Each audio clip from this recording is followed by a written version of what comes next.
Welcome back to Giant Monster Games. I'm Adrian. We won the roll, and we're playing Paradox Elves today. That's what we're doing. To Paradox Elves combo. We got 2 lands. Look at that, and a bunch of dorks and a bunch of stuff. I think we're gonna keep this opening hand. We are gonna see how we play out. Welcome back to Giant Monster Games. By the way, I totally jumped into this and I was kind of distracted. And our opponent has ley lines.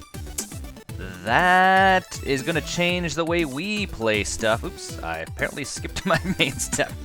Oopsies, oops. So our opponent has Ley Lines of Sanctity right out of the gate there, so that means Banefire is not going to be the way we're going to win. We're going to be winning on Joraga Warcaller this round, or at least this is our current game plan. I'm not really sure what we're playing against here, to be quite honest. We have some green and white. Interesting. Okay, well, let's fire up all of the engines. Let's get Arbor Elf and Elvish Mystic into play. And we'll swing it for 1, I guess? I mean, we're going to swing it for 1. No point in putting a Joraga Warcaller down yet. Go to combat, swing for 1, and pass it to our opponent's turn.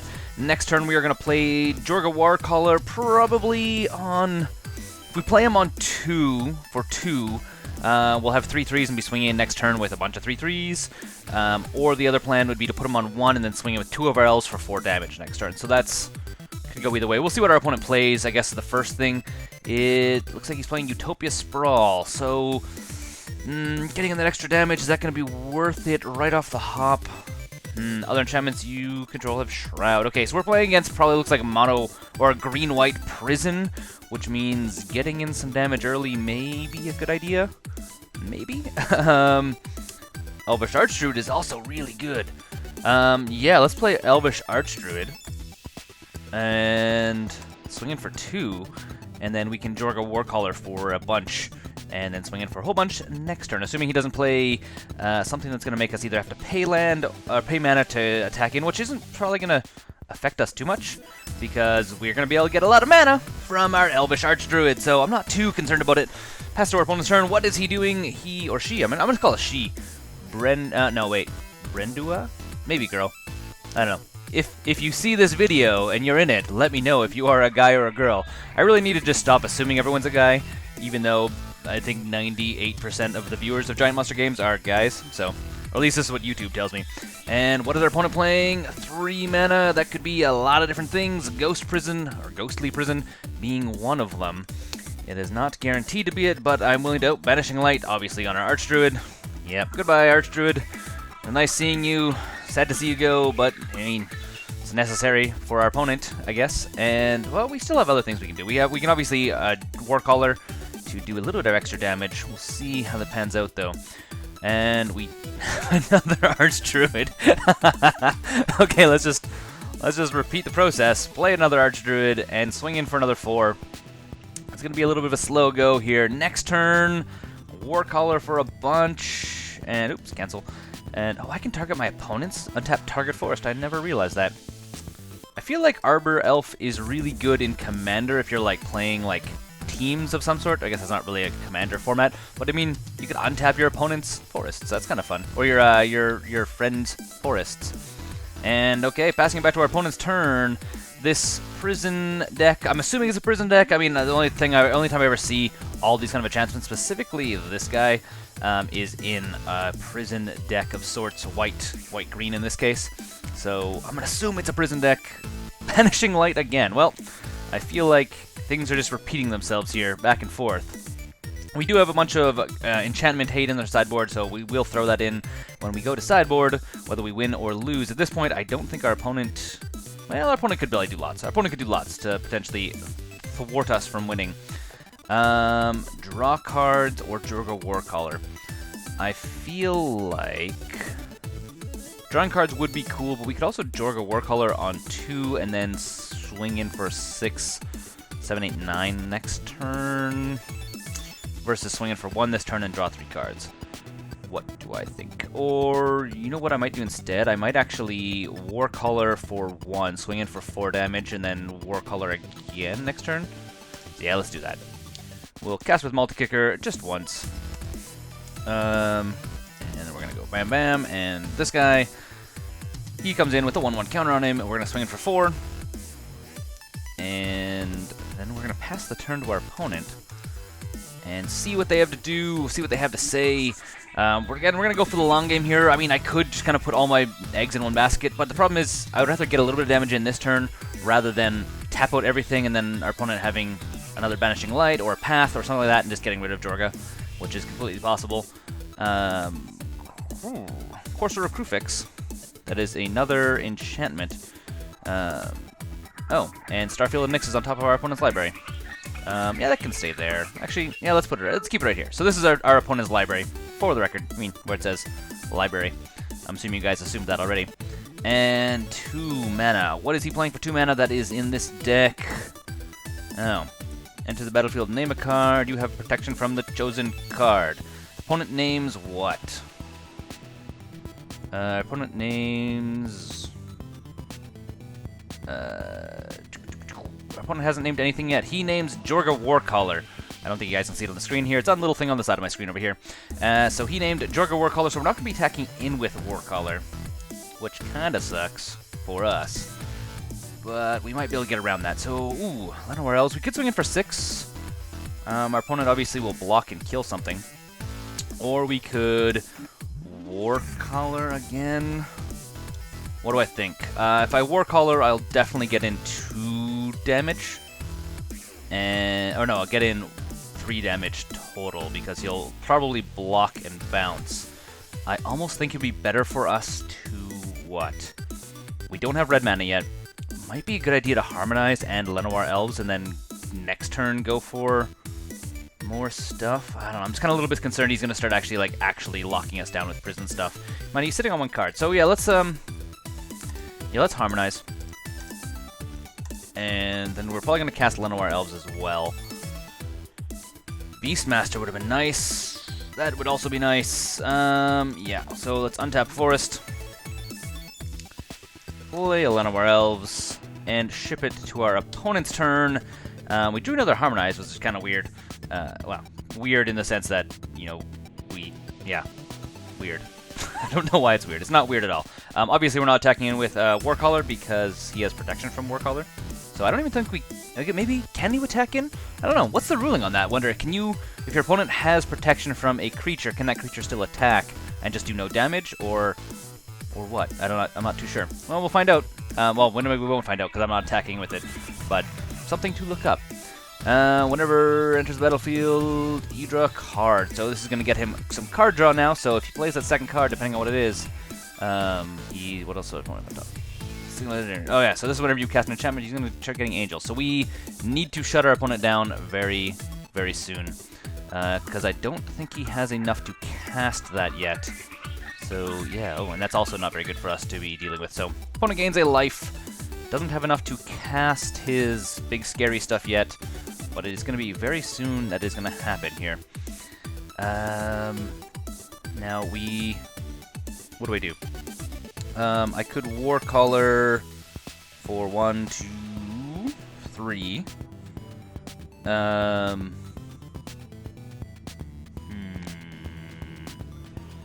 Or I could obviously cast Gilt-Leaf Archdruid for 1, 2, 3, 4, 5. And then play Llanowar Elves, draw another card. That's something. Or I could Lifecrafter's Bestiary. Neither of these are really something I want to do right now. I'd actually rather start running over my opponent. So that's the thing. And what am I going to do? What am I going to do? I think we're going to... I don't want to risk it as well, because he could just draw a path, especially because he's going to be playing a bunch of stuff. He's going to be drawing and playing a whole bunch of stuff right now. The other major option we could do is play our Gilt-Leaf Archdruid, play our Llanowar Elves, and then hopefully next turn we can probably steal all of his lands. That's a potential option as well. It's kind of risky, I'm not going to lie. I think that's the way we're going to go. I think we're going to go that way. He's also a 3-3, so he's going to be a 4-4. So that's a option. So Gilt-Leaf Archdruid. We have, what, 1, 2, 3. We have 4 right now, 5, 6. If we draw into one more Druid, we can actually next turn make this guy happen. So untap that. Draw a card, play a Llanowar Elves. Oops. Did we draw a card? What did we draw? Oh, no. We didn't draw a card. We untapped the thing. we're going to be drawing a card now from this here. So, yes, I'm going to go always yield. Always yield. Because I don't really need to know. And always yes? I guess it's a you may draw a card. So, yes. And we draw the Banefire, not really what we want. But we do get another Llanowar Elves into play, which is going to be good. It is going to be very good. And let's ship it to our opponent's turn. If everything goes according to plan, we will probably steal all of his lands next turn, which we'll see. I mean, potentially. Potentially. We need to draw more stuff, though. I mean, that's a big one. We need to draw into another elf. Mind you, I think, I can't remember the numbers right now, but I think 1/3 of our deck is druids, so we should theoretically be able to do it. Fingers crossed. I mean, we have one draw to do it. Well, we're going to find out. And our opponent is casting what? Probably casting, yeah, that. Herald of the Thingamadinger. That's a technical term for Herald of the... what is this called? Herald of the Pantheon. And Starfield and Nyx. You may return, you may return target enchantment from your graveyard to the battlefield. He doesn't have anything in his graveyard yet, so... but that will be a very big pain in the butt. Yep. Yep. Okay, he draws cards, he does stuff. Things are getting crazy over here. I wish I could put this over here. Let's put it up here in the corner. This is the top of his library. Or her library. And...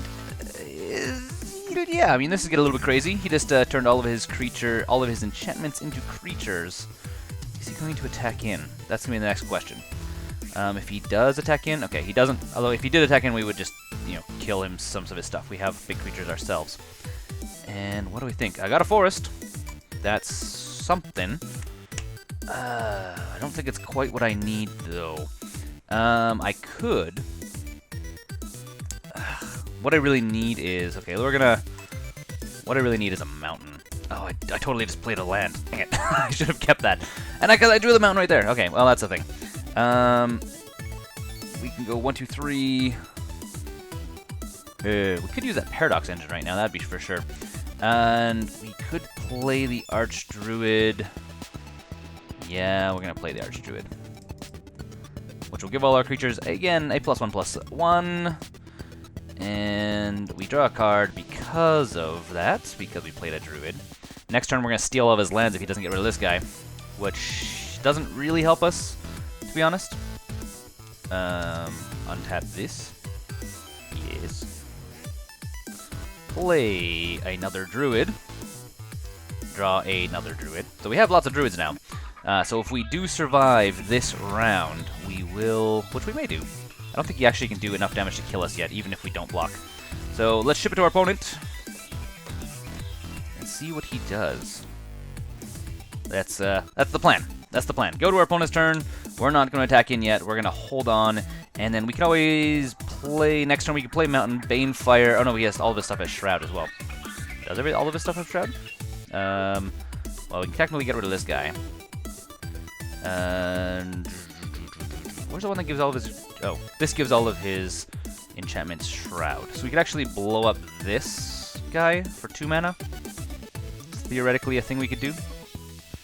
Yeah, we'll have to see. We're going to see how this plays out, assuming we're getting to get another turn.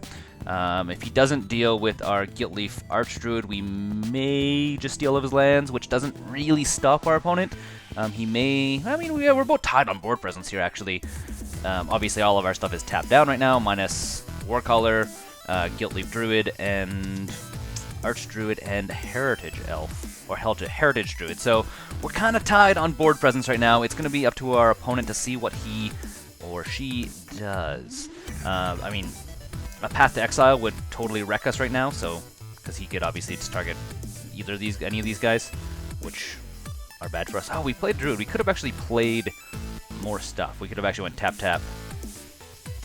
I guess, and played Visionary or Druid of the Anima. Or actually, oh, we should have played Bestiary. Mind you, if we would have actually tapped everything down, that may have been enough damage. What, 4, 5, 6, 7, 8, 9, 10, 11, 12, 13, 14, 15, 16, 17, 18, 19, 20, 21, 22, 23. So, yeah, it's probably better that we did not tap all of our stuff down. We actually need to potentially block this turn. So our opponent plays stuff, draws card, and yeah, gains a little bit of life. Does he gain a little bit of life? Does he have stuff that gains him life? I don't think so. But he does have something that's going to generate him angels now, which is actually a problem for us. So he gains life from Courser O'Crufix. We need to get rid of this thing. That is amongst our upmost things we need to do, to be honest. That's going to be really painful for us really quickly. We could always just Mountain Banefire it. No, we can't. Has Shroud. Okay, well, there is a angel he's about to get, because he's playing another Courser of Crufix. So he's going to get a 4/4 angel, which is going to be problematic for us, because we don't have protection from flying stuff. What I really need to do is get rid of that ley line. If we had a second... if we had a second red mana source open right now, we could probably double Banefire, like Banefire this guy, but we don't have a second mana source. We only have one, and we're not going to have another one next turn because this guy is going to have Summoning Sickness. So, what could we do? Again, same thing. We can only Banefire because we only have one mountain in our deck, because usually we don't run into this problem where Leyline comes into play. Mind you, we could just really pump all of our stuff up with a Joraga Warcaller and just make him have to deal with us. That's a possibility. It is a possibility. And is there something I can do? None of my stuff is instant speed, so no. Our turn. What do we draw? We draw a Llanowar Elves. Might as well play this guy. So everything here has Shroud minus the Angel, and this creature, and the actual enchantment that gives it Shroud. We do need to get rid of Starfield of Nyx if we could, or can. We can generate a lot of mana as well. So, what we're going to do is we are going to go for... We're going to go and try dig up something. By something I mean we're going to try and dig up a... we're going to try to dig up our engine. Our Paradox engine, yes. That's the plan at this exact moment. So, Elvish Visionary. Okay, so yes. We're going to draw a card from our Gilt-Leaf. Yes, we're also going to pay for this. Hey, there's a Paradox engine. Sweet. Okay, let's see if we can actually do this now. Obviously... Yes, okay.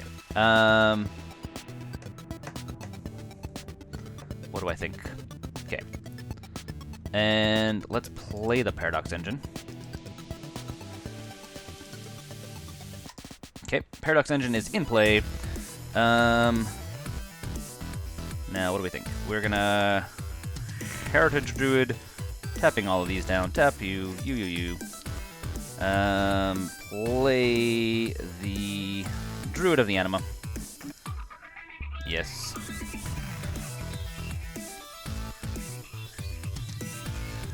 And yes. I have to choose the order they go in. I did that wrong. Well, it's okay. It's okay. Usually we want to put Lifecrafter's Bestiary first, so then we can actually always yield to this trigger. Yeah. And we're also going to always yield to this one. And oh, I guess I have to say yes. Okay. And we're always yielding on the Gilt-Leaf, and always yield to this trigger as well. Okay. Elvish Visionary. Sorry, tapping you, tapping you.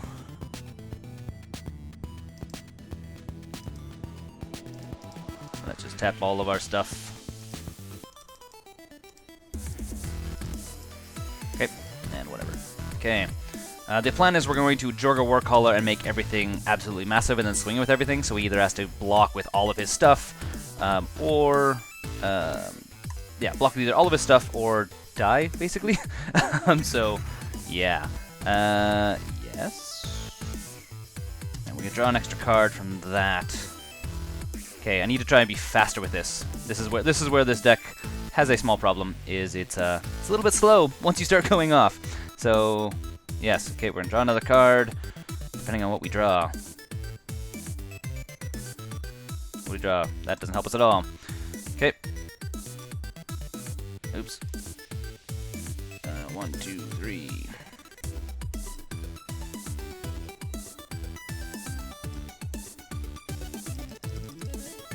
Okay. You go first. And yes. Another forest. Not what we want, but we have enough stuff that we're not going to whiff on it. So sorry, I'm not talking very much here. Just trying to like focus on getting this done as fast as humanly possible. So another Llanowar Elves. You go first. You go first. Yes. And which one do I want to use? Oh, I already skipped that. That's fine. We're actually going to play this. Choose target player. Gaining control of that. Oh, I can't target him. Dang it! I just totally realized that.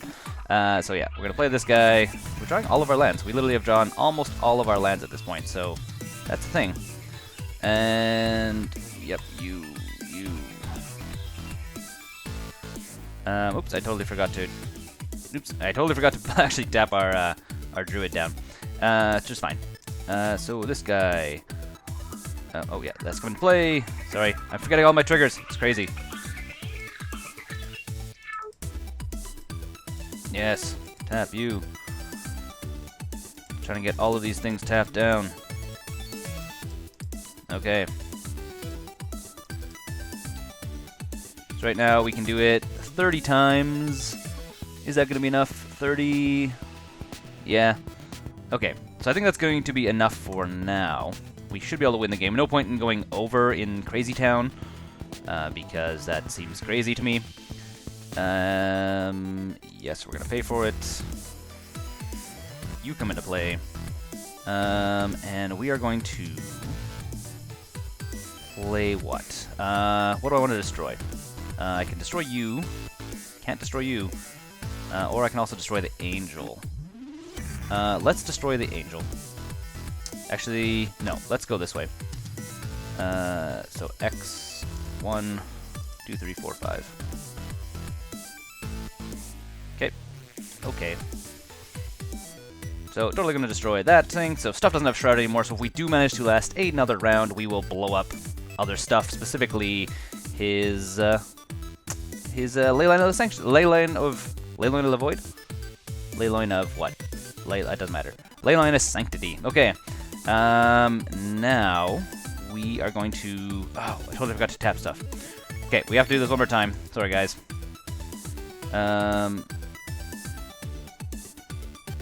Let's go this way first, I guess.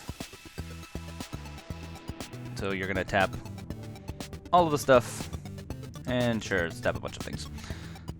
1, 2, 3. Sure. Okay. Yes. Okay. And now it's cost Joraga Warcaller, cast with multi-kicker, and we are going to make this what? 30? I want 30, let's do a 35. 35 will be what? 60, that'll be 70, 75. Okay. Okay. And what do I need? Oh.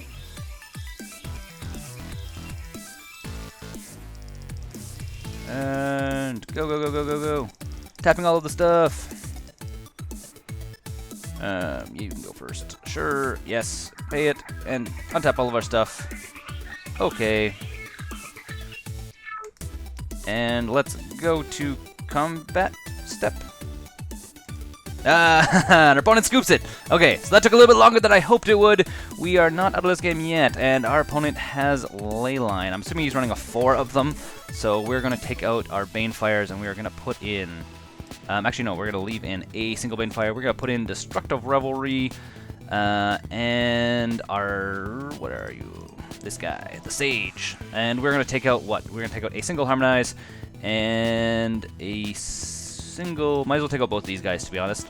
They do draw us cards, but they're actually not as good because we can't target our opponent and steal all of his lands, which actually just shuts him down, which is kind of ideally what we'd want to be doing, but it's not what we're doing in this game because, again, I'm assuming he is going to have Leyline of Sanctity again in his actual, his opening hand, or not his opening hand really soon, because again, he's a completely enchantment deck, so stuff's getting cheaper, stuff is coming out faster because he's drawing cards off of enchantments, so this is what I'm assuming is going to happen, so let's see how that works out. Just drinking some water here. Yes, so my commentary is a little bit, shabby today, I'm not going to lie about that, guys. I'm I don't have any reason why. I'm just, because I guess it's just like this deck has lots of working pieces, and it's a lot of like thinking, okay, what do I need to be doing? I need to do this and this and this and this, and sequence them properly so I can actually make it go off and do its combo thing. So, yeah, I hope this is making sense. And for anyone that's wondering why we're only running 3 Paradox engines, is because they are, 1, redundant, so if we draw a second one, it's not going to allow us to do anything else, anything special. Yeah, we're going to keep this. Not really the best card. We're probably going to play Joraga. Yeah, we're going to keep it. We're going to play Joraga Warcaller as a first play, which seems really weak, because we could obviously pump him up a bunch, but by the time we get to turn 3 with Elvish Archdruid, and apparently our opponent scoops, he doesn't want to watch us go through the extremely slow and painful elf deck one more time. I guess he also probably realized that he just doesn't have any chance of winning because we can just outpace him because we are an elf deck. Well, that's neat. I hope you guys enjoyed this video, and you got to see that elves, Paradox Elves can easily win against Prison, mono white Prison deck. Also, I mean, if you would have played the stuff that, what am I thinking, like Ghostly Prison or Sphere of Safety, we can still probably pay to attack in with our creatures, even though he has those, because we're going to generate, 98 mana or something crazy. Anyways, I hope you guys enjoyed this video. I'm Adrian, this is Giant Monster Games. Remember to like the video, subscribe if you like this content and want to see more of it, and game like a giant monster.